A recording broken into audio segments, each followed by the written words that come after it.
Good afternoon, I'm Ryan Veeder. These are my hands, and today we're looking at 4 more of the Plush Doll prizes in the Plush Doll Prize Pool for the Ryan Veeder Exposition for Good Interactive Fiction.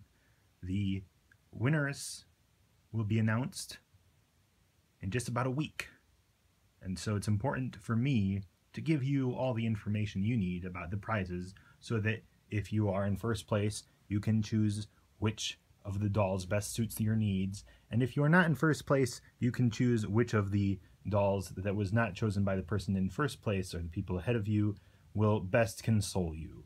This doll, #DDLR, is a 6-sided die made from soft felt. A stupid idea, you say? Well, now who's stupid? Each face of the die has a different face. It's very easy to tell which number it represents because there are that many pips or eyeballs on that side, each with an expression befitting the number it represents. In order to make this felt entity even roughly cubic, I had to really understuff it. And so it doesn't work perfectly as a die, but as far as I can tell, it is fair. There's a 5, there's a 6. That was a 3.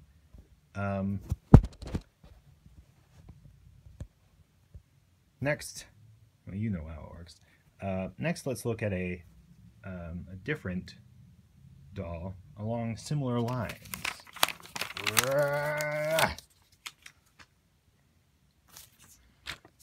This doll is #DDCM, and it is an Olmec head, like the colossal heads carved by the Olmec people of Central America.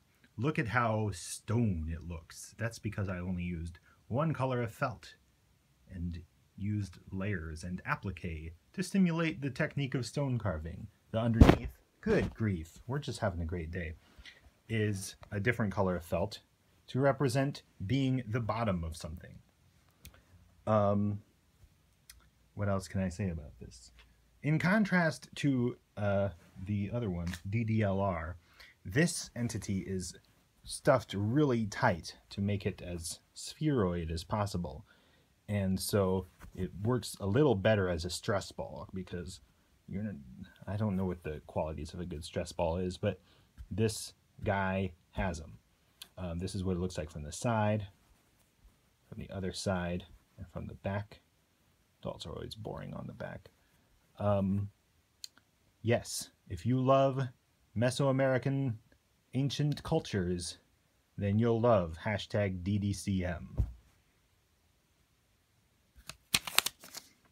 Our next sphere type is #DDKD. This is the planet Mars, but with a face and arms. The technique that I used to make a sphere out of this one was to take a long rectangle and cut out pieces to make kind of like that weird projection of the Earth, and then sew the pieces together on the inside to simulate the many crazy canals of Mars. It has north and south poles, of course, and it's kind of spherical, although when you look at the back, you see that it has this crazy bump in the back that is not present on the real planet Mars.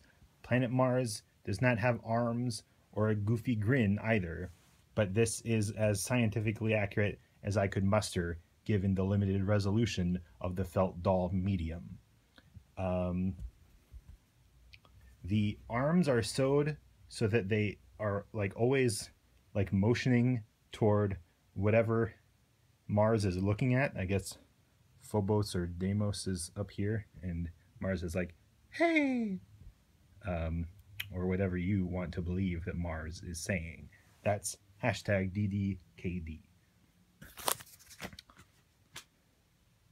The last entry today, #DDDJP, is topologically similar. It is a single object but it's a roughly cylindrical cone kind of thing. It resembles a Dixon Ticonderoga with its yellow surface and green insignia. I almost applicated number 2 there, but I didn't. I almost embroidered number 2 there. I also almost embroidered yellow rifling, or whatever you call it, on the metal part, but I didn't. The lead is pretty pointy, but it's at a weird angle because, well, you try sewing a lead onto the end of a pencil, see how you do. Other than that, it has 4 sides, right? Just 4 sides, but because it's stuffed so thick, it is basically a circular cylinder.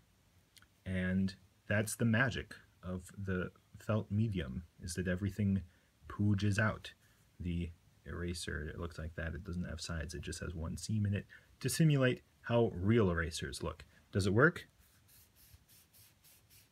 No.